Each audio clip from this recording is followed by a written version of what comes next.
Hello, internet friends, and welcome back to the Digital Deep Dive Show, where we cut through the noise and decode the digital trends shaping the future for operators, executives, and innovation leaders from the mid-market to the enterprise. I'm your host, Reed Daly, and if it feels like the tech world is moving at machine speed, that's because it is. In this episode of the Digital Deep Dive Show, we will cut through the noise of tech world and focus on the stories actually moving the needle for mid-market enterprises and enterprise leaders. So this week we are covering Bezos' return to being a co-CEO and his $6 billion AI bet. Apple could be changing up their CEO and what that means for consumers and partners. Beehive is transforming into a full AI-powered creator OS. WhatsApp's new iPad app and what this means for Apple and Meta. HubSpot's Breeze AI agents in full force. And Sysmix for HubSpot, the deep dive of the week demonstrating how integrated content personalization and AI-driven content workflows turn sellers into high performers. By the end of this episode, you will be smarter, better, more nimble, more efficient, more effective, and you're going to want to find me and give me a big digital deep dive bear hug for getting you this excited about technology on a Wednesday. That was probably the most animated I've ever been on this show. Kidding aside, you can listen to the Digital Deep Dive Show on Apple Podcast, Spotify, and YouTube. You can follow the show on X and IG, and you can subscribe to the show on LinkedIn through the LinkedIn newsletter. I love the LinkedIn newsletter because not only can you read it on the web, but when I publish it, if you're a subscriber, you get it in your inbox. So let's buckle in. Let's dive into the 5 stories actually moving the needle, and let's get into it.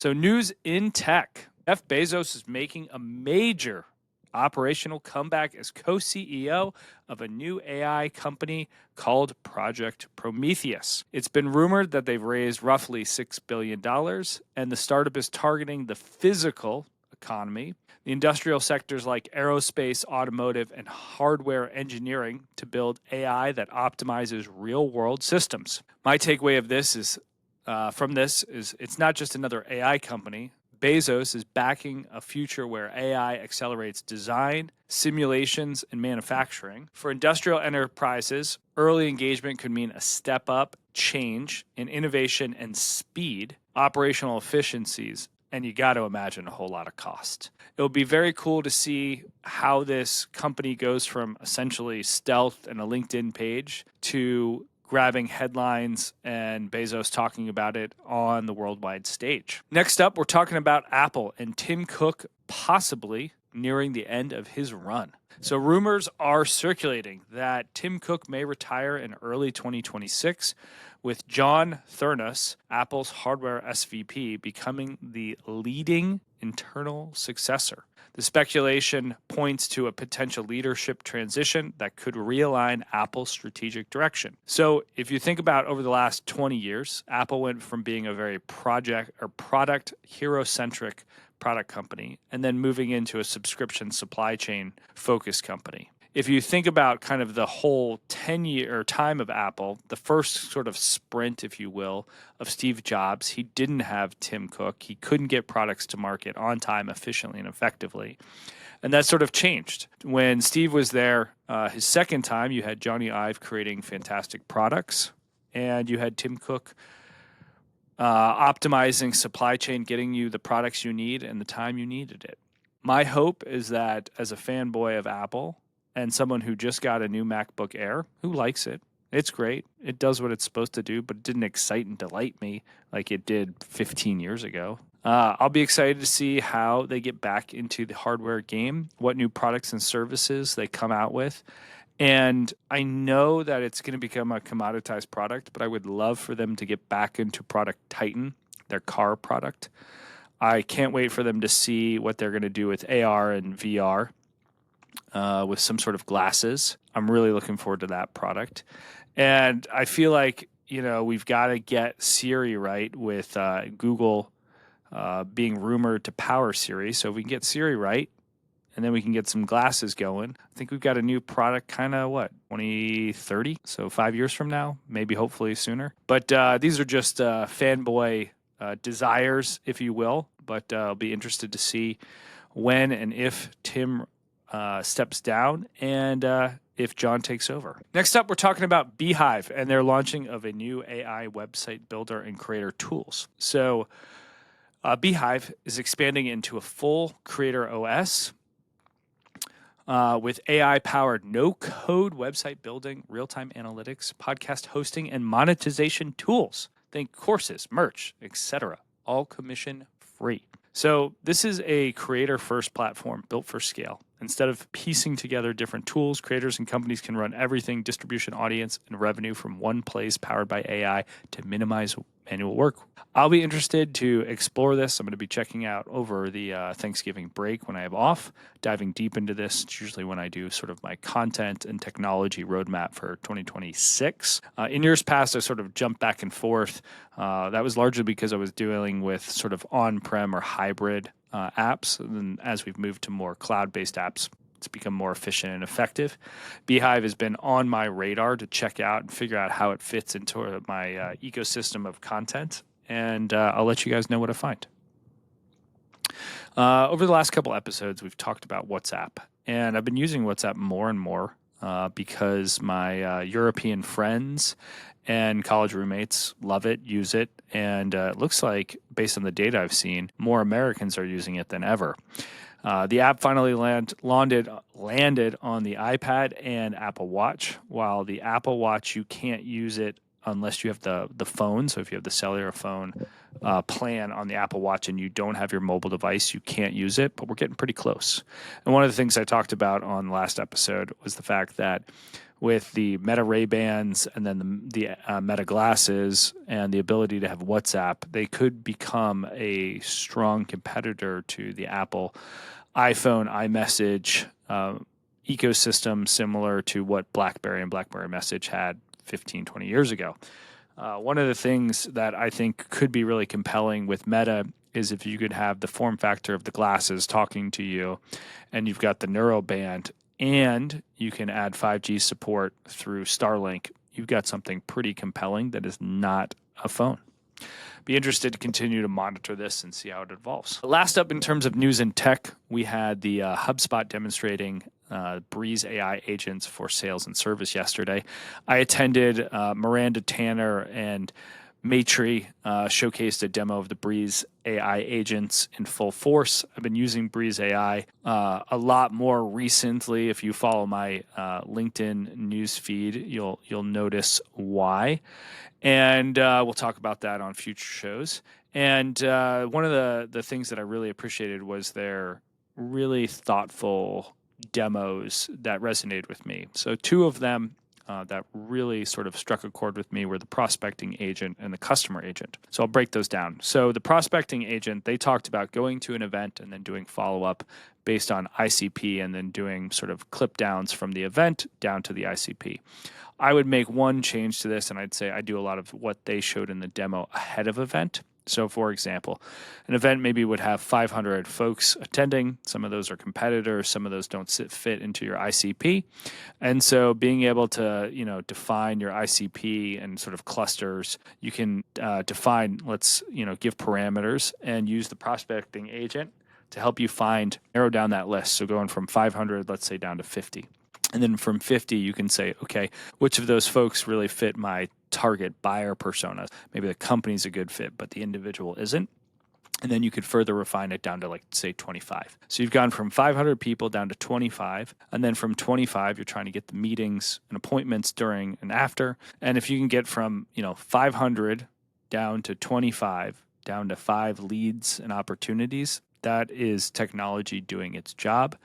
And the prospecting agent showcased how it can go get some information from the web and other third-party solutions to help inform you and make those decisions with sequencing and workflows built on the backbone of that. It's a all-out prospecting agent's dream, something that I spend hours doing event prep, and this would cut my time down significantly, as would it cut down many others. The customer agent was really an interesting use case as well. The example that they gave was someone preparing for a wedding and forgetting to get flowers and needing flowers. They interact with a chatbot that is fully, AI powered, so there's no human in the loop. And it goes back and forth, basically gives it some ideas, asks some prompting questions, and then at the end, it does a scheduling with a sales rep booking or creating a contact record and a lead record with a workflow.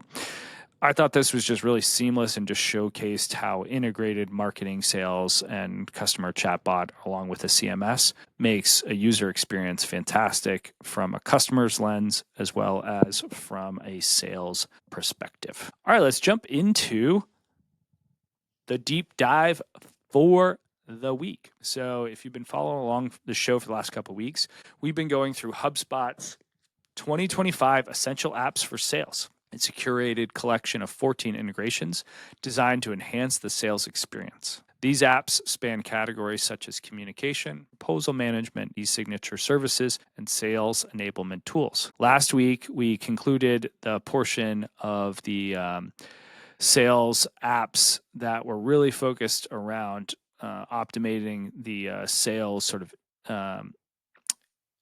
insights and from a sales perspective, like what matters within the HubSpot ecosystem.